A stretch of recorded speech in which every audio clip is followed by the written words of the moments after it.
ഇന്ന് നമുക്കൊരു നാടൻ സാമ്പാർ ഉണ്ടാക്കാം.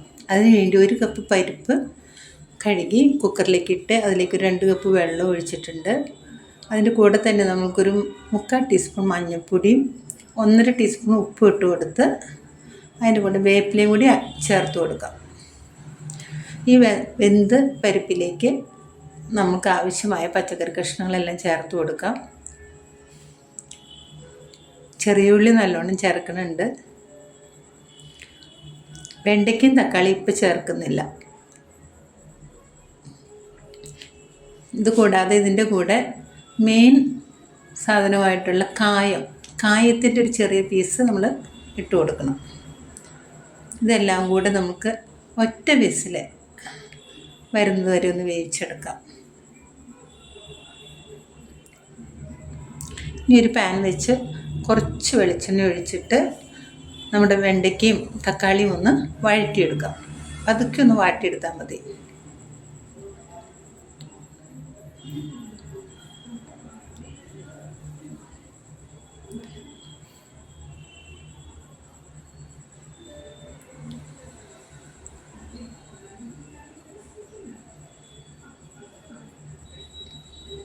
അതും കൂടെ നമുക്ക് ഈ സാമ്പാറിലേക്ക് ചേർത്ത് കൊടുക്കാം.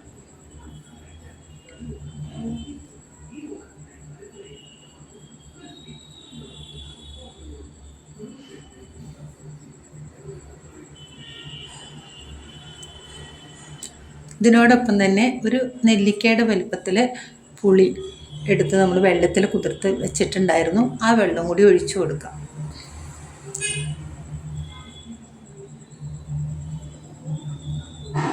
ഇതെല്ലാം കൂടെ അടച്ച് വെച്ച് ഒരു 10 മിനിറ്റോളം പുളിയെല്ലാം പിടിക്കുന്നത് വരെ ഒന്ന് വേവിച്ചെടുക്കാം.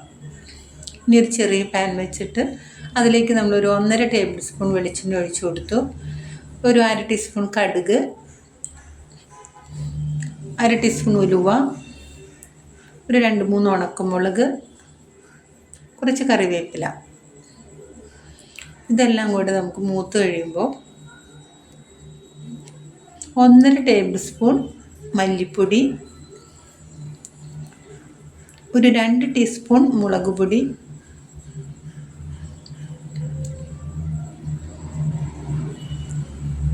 ഒരു 1/2 ടീസ്പൂൺ വേണ്ട, 1/2 ടീസ്പൂൺ ഇല്ലെങ്കിലും കുഴപ്പമൊന്നുമില്ല, ഉലുവ വറുത്ത് പൊടിച്ചത്, കായം പൊടി ഒരു 1/4 ടീസ്പൂൺ മതി. ഇതെല്ലാം മൂപ്പിച്ച് നമുക്ക് സാമ്പാറിലേക്ക് ചേർക്കാം.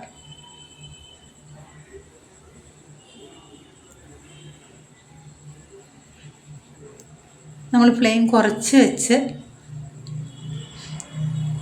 മല്ലിയിലയും കൂടി ചേർത്ത് കൊടുത്ത് ഒരു 2-3 മിനിറ്റ് അടച്ച് വയ്ക്കാം.